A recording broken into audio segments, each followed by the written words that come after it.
Um, Hello,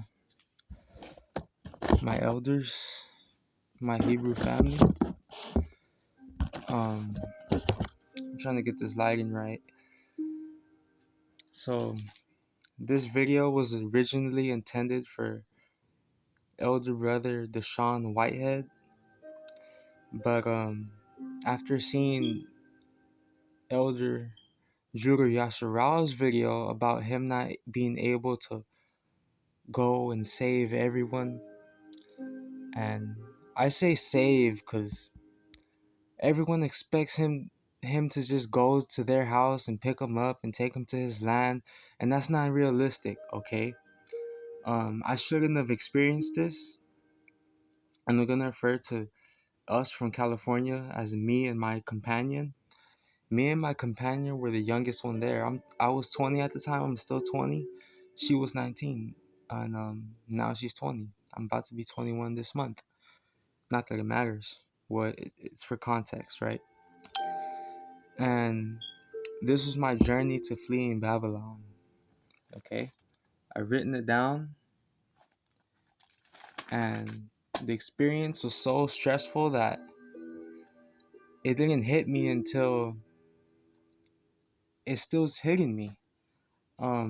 It gets worse and worse as time passes by, and it's so harrowing. It makes me realize more and more what I did and what happened. Okay, so this is about my journey across the United States. This applies to Judah Yahsharell because he was driving across the United States. Um, he's in Arizona right now, and I believe, and that was just hell for me to get to anyway. And you're about to learn right now. And this is an abridged version. If you want a detailed version, um, send me an email and ask me why I should do this video. If it's Judah Yahsharell, if you want to know a detailed version, sure, I'll give it to you. But the reason for telling you, the reason for telling you the story, because it's a bridge story. The reason for telling, meaning a shorter story, the reason for telling you this is, I don't know, I feel like the Most High made me go through this, and you're going through something similar. Maybe it's some I went through that to give you this information, to pass it on to you. As young as I am, it's something I experienced. Okay, and I'll just start it. So I paraphrased it, but I might go off topic because I know what I'm talking about. Not off topic, but I might not say the exact words is on here. Okay. First of all praises to the Most High, God of Abraham, Isaac, and Jacob, who told Noah to get in that ark. And he's the only one. He is the God of heaven and earth. Excuse me for using English words, but I don't trust all these different variations of Hebrews. That's why I say the Most High. I don't like to use Google Hebrew for any new peaceful new people to this community. I have my Bible right here. This is just the intro, a beginning, and Judah Yahsharell's video about how people in the comments they want to speak on something they don't know, and really they're confusing the new people in this community. I'm big on that. I was so happy. You're a wonderful man. You too, Dishawn, because you're the reason why I'm making this video. I even forgot why, because of Judah Yahsharell's new video, but you were the reason. I told you in the comments. I said I'm gonna make this video, so here I am. Journey to flee Babylon. How did it start? One day, my companion, excuse me, this is kind of stressful. I need to get comfortable. Excuse me, sorry. I need like a pillow to my back or something, because this is like when you get some big, strong news and your family tell you, sit down, before you take the news. This is when them sit down before recollect. So one day, my companion told me about a group of people who wanted to flee. And I've been wanting to flee. I've been planning since 2018 or 2017. The idea got in my head. I planned in 2018. This happened 2020. One day, my companion told me about a group of people who wanted to flee. They also watched Rapthenews, believed in one God, and that was that. We made a plan to flee the Blue Ridge Mountains. Flee to the Blue Ridge Mountains.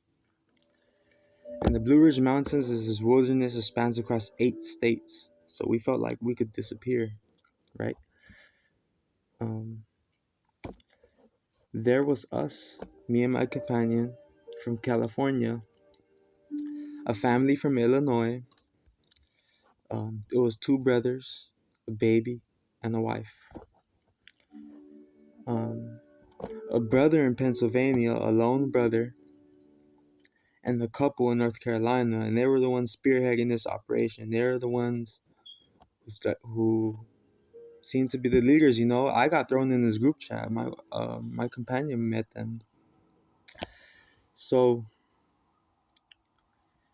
they didn't have a plan. They didn't figure out where exactly we were going, but I was just so eager to go. I shouldn't have went. And I figured that by the time, like, as I was making my way over there, coming from California to North Carolina, they would figure out a plan where to go, right? They just said Blue Ridge Mountains, in their own state. And I'm traveling the whole United States, mind you. And me and my companion were the youngest one out of all of us. We were the youngest ones. I believe the second oldest was Pennsylvania brother. Got me by like 4 years. Then there was a North Carolina couple. They got me by like 5 to 7 years. Then there was Illinois, which were actually adults. This is good to know because they all play a part. This video might be 30 minutes long.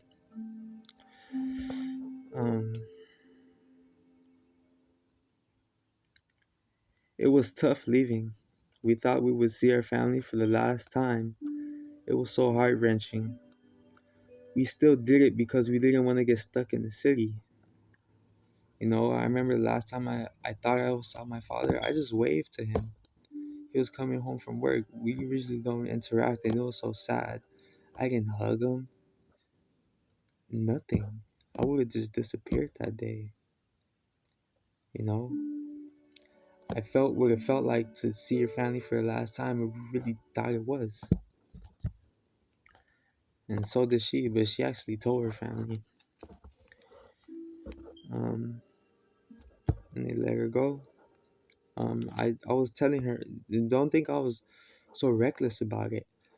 For months, I was telling her, like, if I ever flee, I don't want you to go, you make your own decision. I kept needing reassurance for that because that's such a big move. And she didn't want to get stuck in the city either. Just like that 16-year-old approached you, Judah, it's the same situation, but I'm not much older than my companion. So on August 3rd, 2020, we left. I was driving a Lexus GS 300 2004 with expired tags. The tags were 2019, but since it was a pandemic, I felt like I would get leeway because DMV and whatnot. I don't know if I'm like shaking because of the video or retelling the story. Oh my goodness, it was harrowing going through all those racist states, sundown towns, man. Anyway, I was driving, okay, and it broke down in the middle of the desert of Arizona. I didn't get very far until my car broke down. Luckily, I had AAA, so we got dropped off at a town called Kingman in Arizona, right off Route 66. Very racist town, by the way. Don't go there. I put up I put aside a mechanic shop. So, at AAA, you can say, oh, I want to be dropped off here, woo woo. Or I want this car to be dropped off here.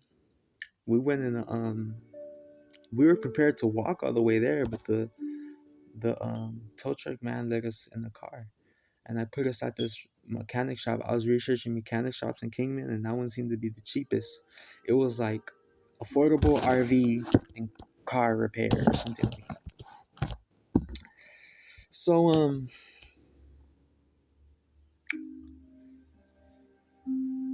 we got dropped off at a town called Kingman off Route 66. I picked up my mechanic. It was a racist town. Mechanic wouldn't want to operate on me, but he sure was interested in knowing what was the problem. But before that happened, I asked the mechanic, I need a fluid because fluid fell out my car. It was the coolant. I needed to get some coolant. So he told me where the shop was, and we had to walk there. And it was a long walk down this racist town in the desert. Long walk back, carrying two things of coolant in each hand. Um, Put the coolant in the car. Didn't work. Mechanic, he gave in. He said, "What's wrong? You know what happened? Pop open your hood." Like he basically gave me a diagnostic for free with his eyes and with his brain. Not any technology, nothing. Which is good, He got to tell me how much it would cost and stuff. With the aluminum in the engine, got messed up. It got overheated. It was a bad car too. Um, I'm not even gonna talk about it. I'm gonna talk about the important stuff that you might need to know. So basically couldn't salvage the car, couldn't have fixed it. So what happened? It was about 4 a.m. This is before the mechanic. Our situation seemed hopeless. We sent the North Carolinians, the North Carolina brother and sister, $600. This was before we even left. So they could get us a gun there, which we talked about and they said they would. And well, we needed the money and they weren't replying to us because our situation seemed hopeless.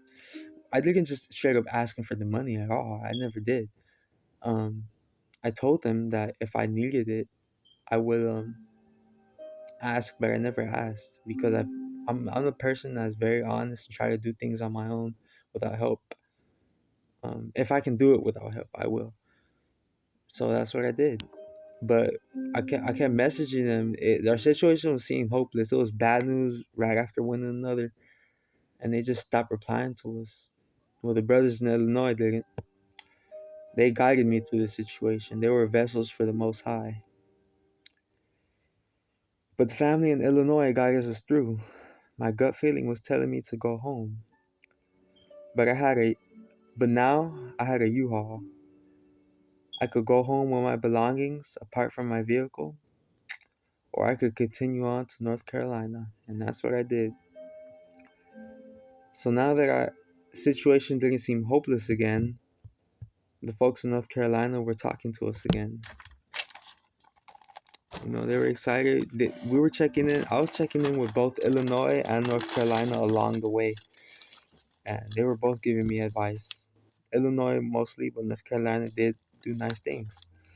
I'm gonna tell the good and the bad. The good that I did, the bad that I did, the good to everyone, everything. We didn't plan exactly where to camp, but I trust them to figure it out soon since they were the leaders of the operation. The day that we left Kingman, it was hell to get that. Kingman is such a racist town. It was hell to get that U-Haul. We almost didn't get it. Seemed hopeless, man. The day we left Kingman, I was driving for 24 hours straight. And though I got a hotel at Kingman, I couldn't sleep because of the severity of our situation. I was so stressed out. This whole journey, we were just praying the whole time to the Most High, talking to Him all the time. We skipped the big city in Arizona called Flagstaff, or locals call it Flag, or maybe Staff. I don't know. Because of the plethora of racist individuals, bikers at hotels, and we didn't have a lock for our U-Haul yet. We finally rested at the end of Arizona, almost crashing numerous times due to sleep preservation. And I was the only one who could drive. My companion didn't have a license, nor did she know how to drive. Or she had a little experience. I slept between 6 and 7 hours that night. We got to talk to our parents on the phone the next day and Bagalak.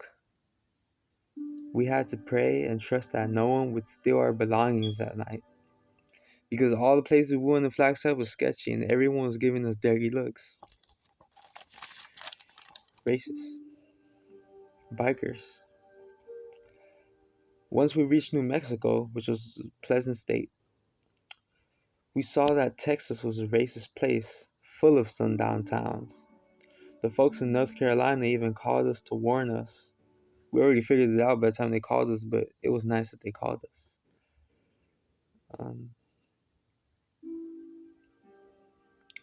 Warned us of Texas, which was nice. So we drove around it and went through Colorado, all of Kansas, and rested in Kansas City between Kansas and Missouri. In Kansas City, me and the brother from Illinois discussed the brother in Philadelphia, his situation. The brother was telling me that it was wise for him to Greyhound to North Carolina, especially since he wasn't bringing much with him. He didn't have a car. He couldn't get a rental. He didn't have a license. The brother was telling me that it would be wise for him to Greyhound in North Carolina, especially since, you know, after that, I called the brother in North Carolina and told him the plan. It was more cost efficient. He didn't agree with it, and he thought we should go and pick him up instead. So he didn't agree with the plan that brother Philadelphia, should Greyhound. He insisted that we should go and pick him up because he was in such a rush and we were supposed to flee and go to the wilderness, right?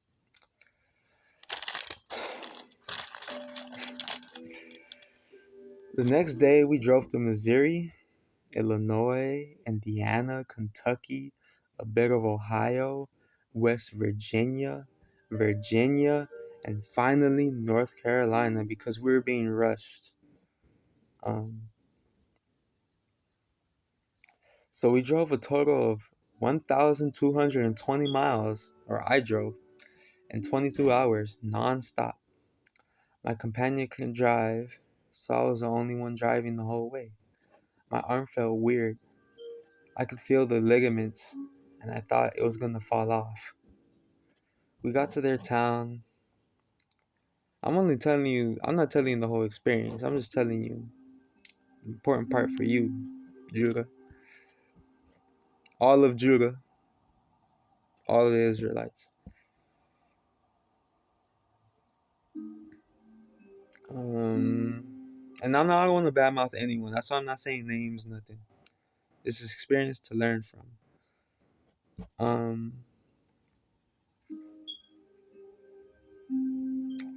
We got to their town in front of their house around 8:30 a.m. They weren't answering despite texting us hours before. They knew we'd be there in 2 hours before we got there. So me and my companion went to Walmart for some much needed supplies, hygiene, real food instead of road food. So at 10 a.m. ish, I approached their home and their neighbor was out. I asked I asked their neighbor by their name, North Carolinians, the couple. I asked them by their name, the neighbor, like, oh, where's so and so? And neighbor, he sent me around down the street, go to this house, or if not, they be the house. I went down the street, nobody answered their door. Just as I came back to the U-Haul, the couple came out right, because he's a neighbor, right? They came out right next door for him. So what kind of neighbor is that? Well, I mean, I guess maybe he was protecting his neighbors.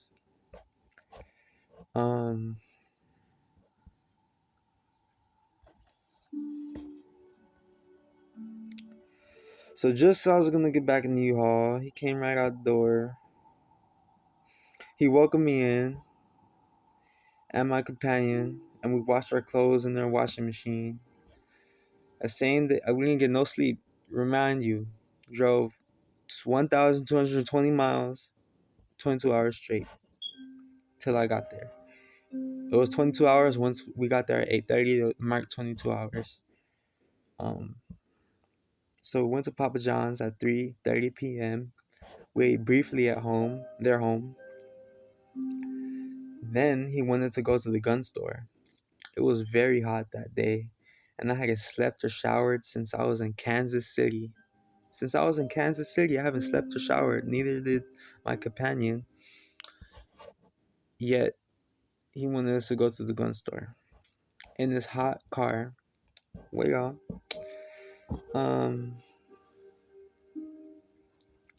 They had a two-door car, a little bucket, you know, a little bucket, a little two-door car, a V4. And the window on the right side didn't work. The back seat had no windows, and they had these water bottles in their back seat stacked up high, and they couldn't even take it out for us. Like, I would have helped them. It was nothing but what, 3 cases of water bottles, 3 or 4. They didn't want to take it out for some reason. So me and my companion were crammed in the back of this two. There was no consideration for us at all. You'll see that theme reoccurring. We were crammed in the back of this car, and it was very hot,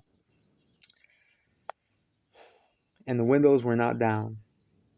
Well, only the driver's side, which was barely hitting me, wasn't hitting my companion, and the only relief we really got was when they parked and they opened the doors and we got out. And then when he had to go back in the store because I couldn't get anything, and which we figured out, we went to a couple stores. How many? It's 22. It's 22 minutes. This could be longer. Okay. But when he went back in the store, I'm trying to say the good that they did. When he went back in the store, his companion, his wife, opened up the door, which gave me relief, gave my companion some relief. It was hot. I'm pretty sure she wanted to open the door just for herself, and she was just in here by herself. But it gave us relief. So they had these water bottles stacked up. They didn't move them, so me and my companion were crammed in the back, burning from the heat. They got us to give them our last money, and it like I looked at my companion. It was her money, because I exhausted all of mine. We were running off of unemployment and stimulus. So when she gave that last money, we looked up at each other, and it was almost like a look of despair, but we had hope because we wanted to flee Babylon, and this is what we thought ultimately was going to happen. None of it mattered to us, and we got taken advantage of because of that. Oh, I want to say so many things, but let me just give you the story. So we gave us our last money, $400 to buy us a gun, even though we had given them $600 a week before to get us a gun. So they still made us get our own gun, and we didn't see our 600.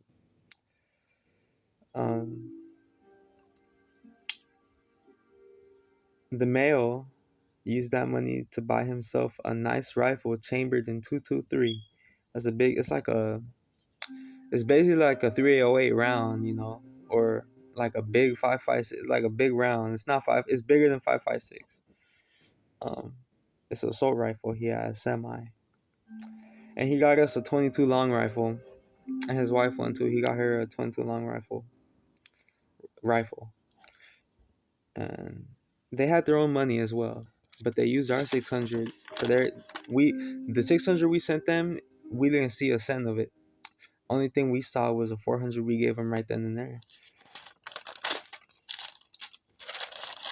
And you'll see the audacity of these people. The dream was real. We truly believed we were going to flee with these people. We left our homes, never to see our family again, to flee Babylon. That same day, me and North Carolina, that means them too, North Carolina couple, me and the male left to Philadelphia to pick up um, to pick up our brother, Philly brother, and I still hadn't slept that same day. All that happened. I drove from Kansas City all over North Carolina, and same day without sleep all the way to Philadelphia. He didn't let me rest. Why are you in such a rush, right? You're gonna see why he was in such a rush. For no reason, let's just say that. Um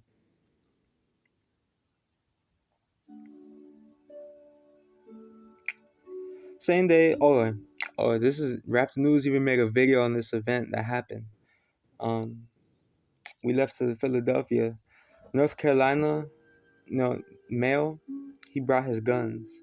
He brought his 22 and his 223, which is dangerous to be driving with.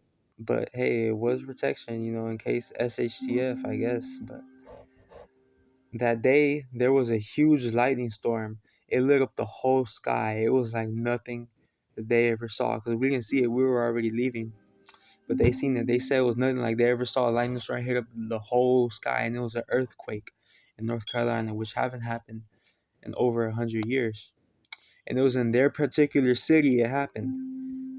The most activity, And Rapthenews even made a video about it, like the same day or the next day. So these were all signs from the Most High. And and when I want to say this because I left this out because I forgot it, but I knew I was gonna say it. This is the bad that I did. When I had the 22, he was showing me how to use it, or whatever. When he was gone, his wife was showing me how to use it. Cause I was gone. I was doing something. I had to go to AutoZone to take a part so I could I had a receipt so I can get more money for them. And man, we were used like cattle, but I accidentally discharged around and his wife was near me. It was not anywhere near her body. It didn't go anywhere near her. But it was dangerous. The round went up in the ceiling. Nothing happened. No cops came. No one was caught. It wasn't even loud because it was 22. It sounded like a loud book. It sounded like if you were to take a book and drop it on the floor, it's just boom, like that. You can say it was anything, and you had to look hard to find a hole. You can't. Nobody gonna look up in the ceiling and see it. You can stare up at that ceiling, you won't see it. You had to know about it. So it wasn't too much trouble, but it was the courtesy. It was the gesture that was terrible, which hurts me. Like I did that, but no one got hurt. You know, um, and it was forgotten about, but it was used against me. So many things were used against me. You'll know. Um, okay, sorry for talking too much. We drove through Virginia, Maryland, and arrived in Philadelphia between New Jersey and Pennsylvania. Our Philly brother left his family too. Same thing I was saying. He left his family too. Um, he was talking to them right in front of his house. The whole point of me saying that is they didn't know the feeling of leaving home, seeing the last time. They were at home this whole time was happening. They didn't know the stresses that we were going through. Okay, it was 18 hours later. We were running on fumes. No gas. When this was before we picked up our Philly brother. When we got in his town, our car was running on fumes. No gas station was working. It was looking bad. It looked like we were gonna be stranded. And I used all my AAA's. But I had like a small card or something. I was able to put like a couple cents in the in the tank, and it worked. It got us to where we needed to go, and through his neighborhood, all that, to the next gas station. And luckily, our Philly brother paid for gas, which he needed to. You know, our drive back, we almost died again. I almost died again, and them too, because I was so sleepy. And I don't want to say that I put their life in danger, because he was the one that didn't let me rest. I wanted to rest and go to sleep at least one day. I don't understand why there was such a rush that they wanted me to drive. And I stayed up from Kansas City all the way to Philadelphia. So I shouldn't feel like the bad guy, you know. If anything, he should have known that that would have happened. Let me put this music again. You know, background music. It helps muffle because I don't want everyone to hear what I'm saying, but they probably are anyway.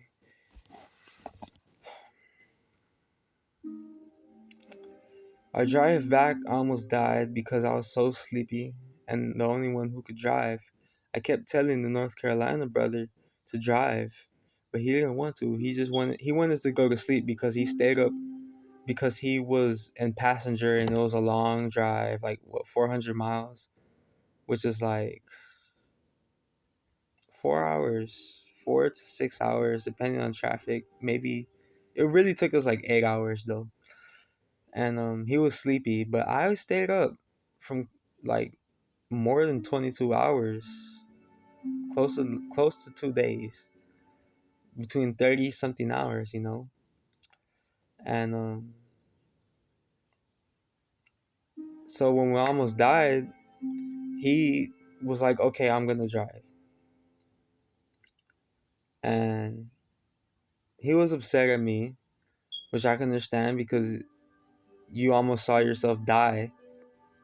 But you need to be considerate and remember that you didn't let me sleep, and you got to remember the whole journey I made just to get to your house. And I had to stay up longer because you wasn't even up, or you didn't want to deal with me at 8 a.m. I don't know.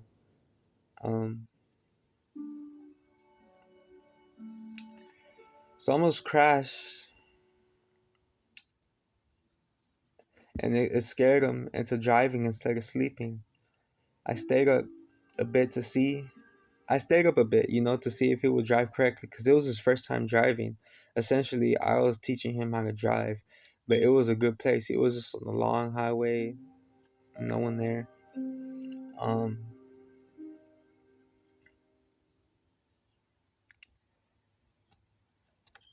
So I awoke in North Carolina, and North Carolina brother was putting gas in the car.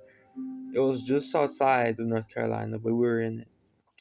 This is important for later. The fact that he was putting gas inside the car, this is important detail for later. Which you need to, right? And I'm broke. I don't have no money. Gave you all my money.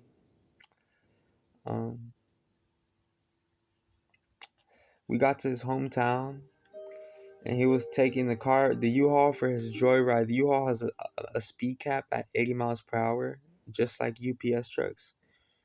He was driving the speed cap, 80 miles per hour on residential roads. This is his first time driving, but he's gonna kill us. And he did hit a couple curves and stuff. The way he was driving that thing, 80 miles an hour on residential, and the speed limit was like 35 or 40. So it wasn't, or 50 on certain roads. So it wasn't right.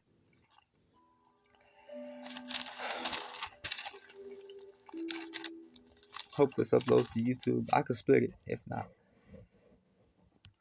That day, I returned the U-Haul, and I owned the U-Haul $2,000 for that mileage, because I busted an anytime move and told them I was going to somewhere else in Arizona, but really I was taking it across the country, because they wouldn't have let me do that, so I had to lie. Well, I didn't have to lie. What I had to do was turn around and go home.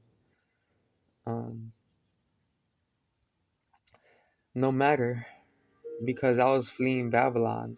It was an end time move. When I lost my vehicle, we really lost our power.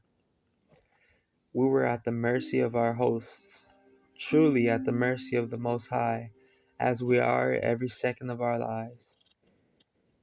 Their living situation was a one living room, one bath, one bedroom. It was a sister's, his wife's grandmother's place. And she would check up every now and then. She would visit, right? Well, that day she so happened to come check up. Um, when they saw my companion and our Philly brother, they knew something was wrong. Later that day, her whole family, or a lot of them, came over. The males was sizing us up. The children and the woman was there too. That night, we had to sleep outside at the request of that family. We slept outside in tents. Um, and really, we were sojourning there. We didn't know it, but we were, which is a temporary stay. Um, okay, my companion in her own tent, and me and Philly brother sleeping together in the tent. That following morning, the next morning, I got us all in our tent, the one that me and the brother was staying in because it was bigger. And I told him a plan. I said, look, if he not coming with something productive, if he just stalls one more day, and he wants us to stay, sleep outside again, we going home. We fleeing on our own. We making our own plan, right? And when I told the Philly brother this, it flew over his head. Not to say he wasn't paying attention, but he was more looking at North Carolina brother, and he was more confident in him. And he just got there. He didn't know how it was like. Me, I just live in hell at that point. And that climate, that sticky weather is not for me. I'm more of a dry desert type of person. I can't be in that sticky um, East Coast weather. I can, but I didn't like it. Um, excuse me while I. Okay. That following morning, we're in a larger tent, brother Philly companion. I made a plan that if NC's plan wasn't good or if he didn't have one, we would leave. I didn't get to talk to them until 12 p.m. The family was there. And they didn't come approach me either. I had to come knock on their door. And meanwhile, when we was outside in the sticky hot tent, they was inside all, because the family left. The family left like at maybe 10 a.m. or before that. I don't remember, but they left. And they were in there until 12 p.m. with the AC on while we was in there outside in tents. Sticky weather. Um,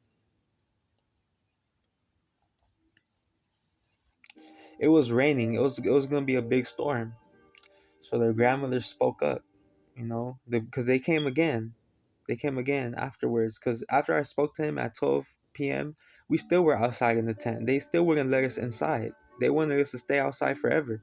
But the grandma came and it was raining, and she spoke up and told them to let us inside. These two young couple, they older than me by like 5 years. They was like in their mid-20s, but they young couple. Um, especially mentally, man. No consideration for us.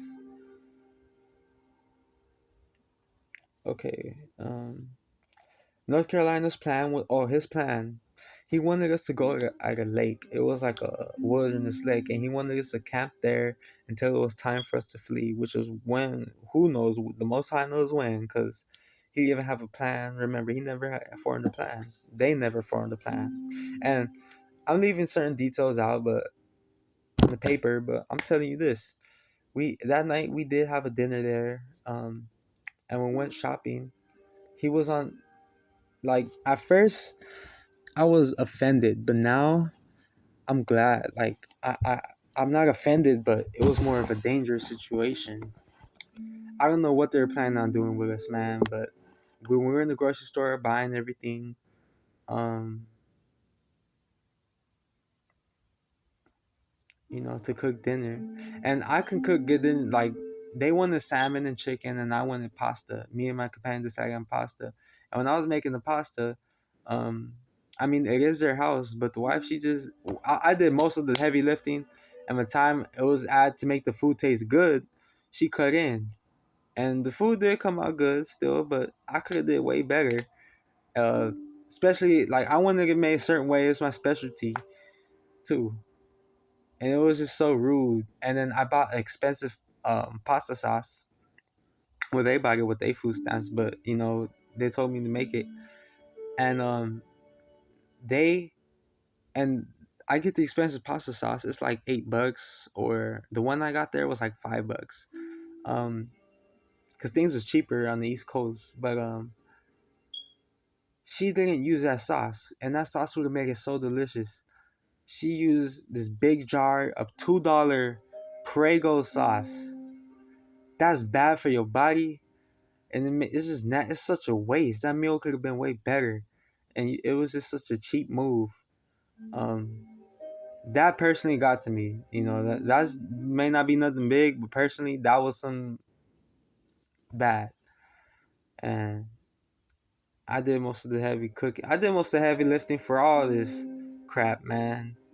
Anyway, we had this big dinner and stuff, and the wife, she never came out. She just stayed in her room the whole time. Um, Even when it was the Sabbath, she really didn't come out. And before we even left California, we used to have these group calls on Zoom, and she would be playing this loud TV background music. I always wonder who it was, but it was her. She was playing some loud TV background music, and it was interrupting the call so much. And I'm not saying that she was doing it on purpose, but it's just the demonic spirits behind this. Because this is demonic, man. But at this point, you can't say it wasn't demonic. What was happening? Um,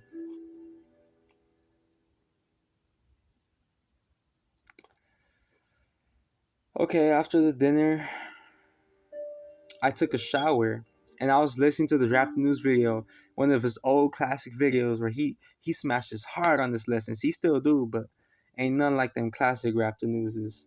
Recognizing demons working in people, and the thumbnail is just like a bunch of aliens, gray aliens. I was in that video, and that video was talking about exactly the situations I was in. And when I was listening to that video, outside, they weren't playing Rap the News all the time, but outside they were playing Rap the News very loudly, and it was like to overshadow um, what I needed to hear, which was good information. And I don't say they was doing that on purpose, but it was more of a spiritual warfare type of thing. It was a demonic, because I was praying the Most High every day. I was in a dire situation. So was my companion. Not every day, but like every hour of the day, man. Um, okay, let me continue. So I was in the shower listening to that video, and I cried in that shower. I was asking the Most High what to do and how to get out of this situation.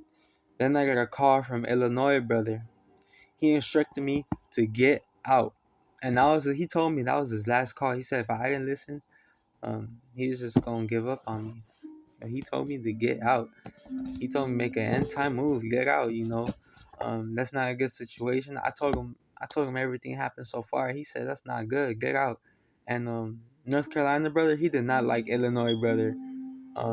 He didn't want him to come no more. He wanted us to just leave him. And they had a baby too. He had concerns for a baby. We were supposed to look for a wood stove because it was gonna be winter, and that's a forest. It's not a desert. Um, and my original plan to flee was lead to the Sonora Desert. Not no forest, man. That's burnt out. The desert, no one gonna follow you, and that's what Judah did. Um, Rap News gave me the idea. Anyway, um, he instructed me to get out and stuff. I lied again when I came back there, because when I was out there, on the phone talking on the phone for about 40 minutes, and his North Carolina brother kept asking about me, and I got in. He said, "Oh, what are you doing?" You know, felt like I was a prisoner of war, man. He asked me what I was doing. I told him I was talking on the phone with my mama, which I wasn't. Or I think I did talk on the phone with my mom briefly. I actually did, so it wasn't a lie, but I just didn't tell him the complete truth. You can withhold information. You don't gotta tell him everything. You could just don't lie. And I didn't lie. I did talk on the phone with my mama. So no Ubers in that small town at nighttime. There was only one Uber. Like one driver. So I had to convince North Carolina and his wife to take us to a hotel for a last night of normalcy. That's what I said. That was a lie. They didn't want us. They didn't even want us to spend the money at the hotel, but they took us because I wanted my last night of normalcy. And I took some gear, and I told them that I lost so much gear. It's all material possessions, but they got it, right? It was like $2,000 worth of gear I was building up for like 2 years. Like even the gas mask was top of the line, $200 gas mask, all type of stuff. Really $300. When we got to the hotel, I stopped bragging here because I'm about to tell you this like the end. When we got to the hotel in North Carolina, the brother told me that he loved me. I told him I loved him too. And spiritually, he knew it was gonna be the last time he saw me. We had the same name. We have the same name too. So when we got to the hotel, me and my companion were so relieved. We knew we was gonna get out of there. We had no money, but her mama sent us some money so we can go. Took a Greyhound back. But when we were at the hotel, they kept calling us over and over. They knew spiritually we was gone, And when I was leaving, when I was packing up to leave, before they took us to the hotel, Philly brother, he remembered the plan that I told him, and he was like, "Oh, where are we going?" Ain't no we, I have room for him. It wasn't possible, but luckily that same day he took a plane home. And I told him to go home. Once I got to my Greyhound, I told him to go home. And that's what he did. He knew once my presence left, and it was just him and them. Cause I don't want to say I was good, cause there's no man's good but the Most High. But I wasn't as bad, I had a good aura around me. I had a good vibe. And once I was gone, me and my companion, cause we're good people, he felt it. He felt what I felt. So once we got to the Greyhound stop, we had no money. We just had enough money to go on the bus back home. And we thought we had money, but our cars were declining. And we paid for this food because we hadn't ate. Well, the Most High provided for us because this man paid for our food. He paid for us. This kind man. And at the next Greyhound stop, another kind man, he gave us a big jug of apple juice, which lasted us like 2 days. The Most High was providing for us the whole way. He really did it so he can teach me a lesson, or so I can teach you a lesson. But once we got to the Greyhound stop, I told him my feelings. Well, actually, I couldn't tell him my feelings because Illinois brother just went on ahead and told him that he was evil and this and this and that, which I wouldn't have said, but he wasn't wrong. I wouldn't have said he was evil, but we were treated badly, and there was no care, there was no thought for us, and he completely victimized himself. He did have to quit his job, but he had $2,000 worth of supplies. He still had money coming in. His wife was working. He seemed to be good, doing good, and he had guns to sell. He had about 3 guns. He could easily return those guns and get thousands, like at least from all the stuff that we got. If he were to sell all my supplies, and some of this stuff was so quick, I tell you, If he could sell the stuff that sell quick, and he at least get 1,500, and I'm pretty sure more, but I'm just going under, I'm shooting under, but he was victimizing stuff. He was saying stuff like, "Oh, you lied to me, you betrayed me, you used me. When the Gentile sins, he will be destroyed." Because my father's Mexican, my last name's Hernandez, my mother's black, so I think I'm a Gentile. So I just want to serve the Most High and be in the truth. But I wasn't in the wrong, man. He victimized. He tried to demonize me so much and say I was so wrong. He even said I even put out of my own money into the gas tank, which wasn't a lot of money. That U-Haul truck, it take $40 to fill up, and you could drive hundreds of miles.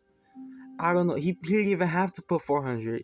He didn't even fill it up all the way. He probably put like $11 or something like that. And he had the audacity to say out of his own pocket he put money in the gas tank in my gas tank. It was the U-Haul gas tank. If it wasn't for that, we were gonna drove because you took all my money.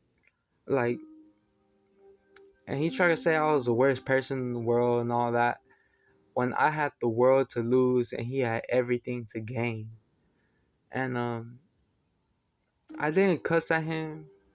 I didn't say nothing bad. I just told him my feelings. I said, I don't remember exactly what I said. I sent voice messages, and I'm not gonna go back and listen to them. But I was like,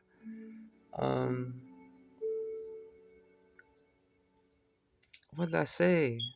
I basically said that it wasn't right. I wasn't comfortable there and stuff. Y'all didn't have a plan or nothing. And y'all got all the supplies, and I ain't tripping on that. You could keep the supplies, so I don't see why you mad at me for it. And he was like, "Oh, we were supposed to flee together and stuff," but really, they wanted to abandon us at a lake, you know. Um, and he kept talking about his old life, how he was a gangbanger and he used to sell drugs and stuff. Well, if you talking about your old life so much, maybe you still that person, Maybe you're not a new person and you still dwelling on that fact. You don't see me talking about my old life all the time. We just focus on the present. We really wanted to flee, and we got taken advantage of. And just because they watch Rapthenews and they can play a part, if you talk to someone online, you don't know how they are in real life. They can play a real good part. That's why Judah, I don't know about, like, I know there's other people with you. I subscribe to them too. But personally, Judah and what's his name? I'm sorry, Dishawn. Y'all the ones I would trust. Judah's a good leader. If I had fled and I had took all my investments and put it with Judah, which I wouldn't have been able to do it because I wouldn't have been able to feed myself. I brought food with me, but I wouldn't have had an income besides unemployment. I probably would have ended up going back home anyway, but it would have been a much pleasant experience with you instead of this young couple that used us.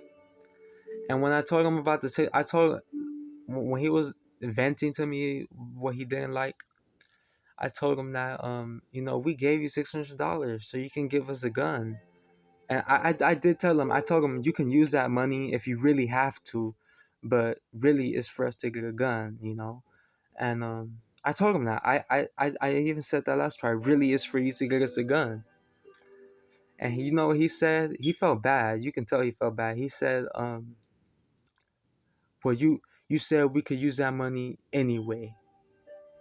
So I gave you $600 and you used it not for us. And you said that you could use the money anyway because I told you, but that's not the reason I gave it to you. Yet you want to complain about a couple bucks that you had to put and you had no choice but to spend when you took all my money. So and there was black, full black. So just because they Hebrew, it don't mean shit. Just because they watch Rapthenews and they believe in the Most High alone, it don't mean shit. Don't trust these motherfucking people, man. I'm sorry for cussing, but it do not mean a thing. Sorry, elders, for cussing, but it do not mean a thing. So these people online who want you to come and rescue them across, want you to jump through all these hoops and go across all in America, fuck them. You know, if they really wanted to go, look at me, what I did. I'm the main one doing the whole work. If they really wanted to go, they figure out a way. They greyhound their ass to you to where you could pick them up. You know, I'm pretty sure you would drive somewhere in Arizona to pick them up. You know, an airport, a greyhound bus station, something. Um, these motherfuckers want you to go get their rental. Fuck them. They using you. Okay. Like, I understand some people don't have the opportunity, but look at me. I'm sitting here at home, back in Compton, California. Rapthenews came from Long Beach. That's not too far from here. So when he made a video about how bad it is in the city, that really applies to me because we in the same area. We come from the same area. Well, I don't know where he come from, but he lived here. So I'm just here relying on the Most High. You know, you gotta be righteous. Hopefully, there's an exodus or something. I think the reason they took advantage of us is because I said I was a Gentile and that I was willing to be a servant, but they took it to the extreme. Maybe I deserved it in life. You know, maybe I deserved that. Maybe I was the one in the wrong. But I'm glad I could be able to tell you this story. It's about 56 minutes. It's very long. Rapthenews uploaded the video recently. That thing was 50 minutes. I didn't watch it. I planned to, but I said, nah, I'm not going to watch it. But now I'm going to watch it because I'm here I am making a 50-minute video. So, that's my story. I love you all. This is love right here. Me taking the time to tell you this story. Um, don't let these people take advantage of your kind heart. Because that's what they did to me. Don't let these people take advantage of... This is what my mama called me, an Indian giver. You know, free-hearted, she called me. I always help people. I always go out my way and disregard myself. Well, I'm going to tell you something my father told me today. And I didn't even tell him the story. Take care of yourself. Because if you go around helping everybody, when the time comes where you need to help someone, you won't be able to help them because you can't even take care of yourself. And if you take care of yourself, you can help people. When you gotta be selfish sometimes. You know? I mean, you're still a good person. You can still be a good person. You can still give to the homeless or whatever it is you do. But don't let people take advantage of you, especially strangers online. They can play high and mighty, especially when it's time to flee. They had us rushing for what? To abandon us in the lake? It wasn't right what happened. That wasn't right. Blessed be the Illinois brother. I'm not saying anyone's name, even though I did say something, but blessed be the Illinois brother. May the Most High bless him abundantly, sevenfold, because he got me out of there. The Most High got me out of there. He used him as a vessel. And blessed be you. You guys show me love. And as a Gentile, I feel welcome in the Hebrew community more than my own family. And it encourages me to stay righteous. 59 minutes. I'm going to stop before it goes 60. I love y'all. And I was going to read a psalm or something, but all praise the Most High. Be safe and be wary, because there's a lot of wolves in sheep clothing.